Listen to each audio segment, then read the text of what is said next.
Love for Guam is brought to you by Taco Bell, Live Moss, and Pepsi. That's what I like. You're watching LFG Love for Guam. This is such an exciting moment. Our Pepsi Pulse features Marty Obey, who for years have been making waves in the music industry with his incredible talent.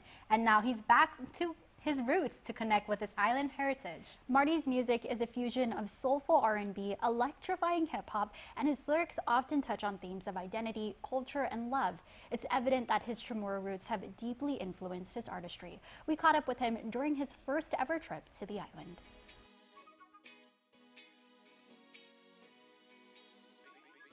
My name is Marty Obey, that's my artist name I go by. My real name is Martin Lesbrance. That's my father's last name. He's not Chamorro, but my mom is. Family last name is Mendiola and Torres.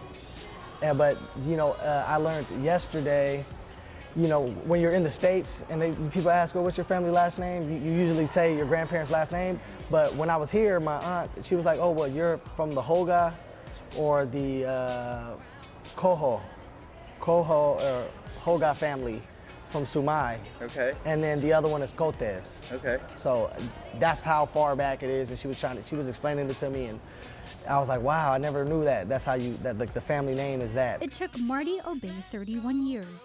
That's his age before stepping foot on his island home.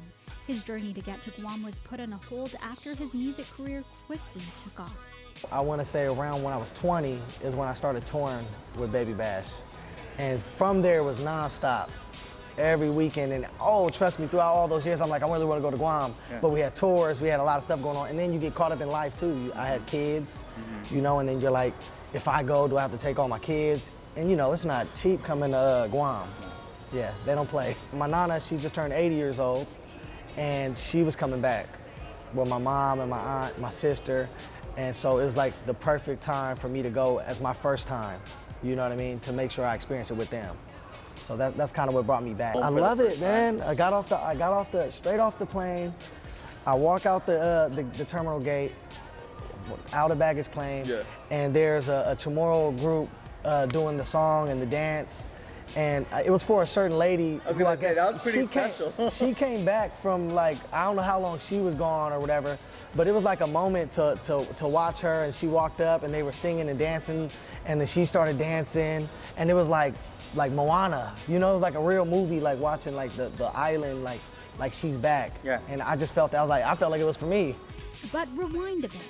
Marty shares how he grew up in the Bay Area. My cousins, my older cousins, they used to rap and stuff like that, and hip hop culture was really big at the time, you know.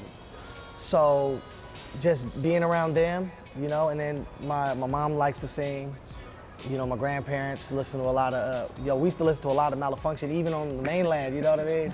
And he used to remix a lot of the hip hop songs and make it funny and stuff, so it's just, I don't know, music, you know, it's always around you, and it's in the Chamorro roots, you know what I mean? Yeah. I mean, I think music is a universal language. Yeah. So I would say around 4th, 5th grade is when I recorded my first song. And that was because of my cousins. They took me to the studio, and it just, from there, just was an easy, fun little thing, you know? His genre is hip-hop and R&B, but Marty is hoping to expand his pitch and include his I had a song called Sweet Nana. Okay. I try to do a little, you know, reggae type of island vibe, but it's different when you can get the right producer behind you to really make it fit for your sound. At that time when I did that, I didn't really have my sound yet. Building his sound and making a stronger connection to the island's life, all while getting ready for his next big hit. Musically, I got a few records.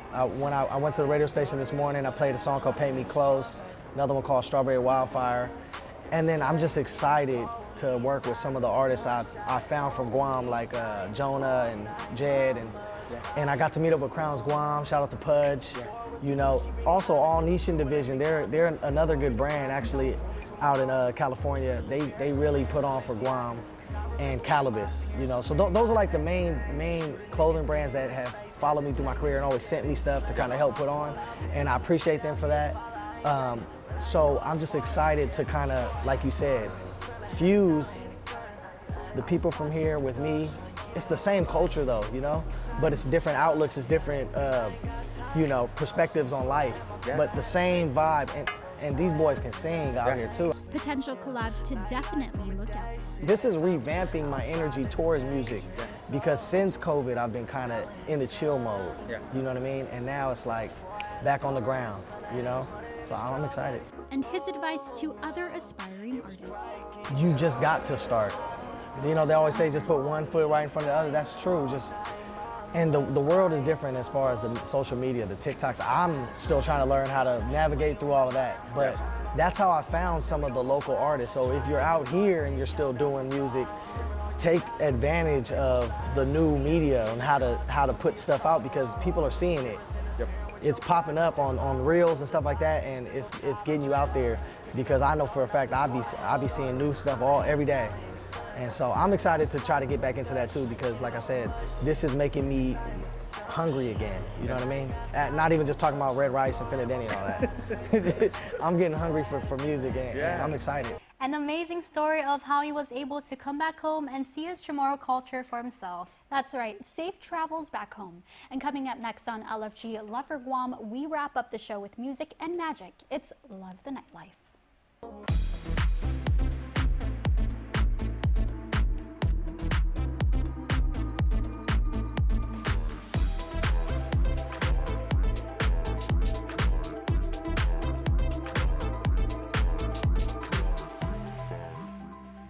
Love for Guam is brought to you by Taco Bell, Live Moss, and Pepsi. That's what I like.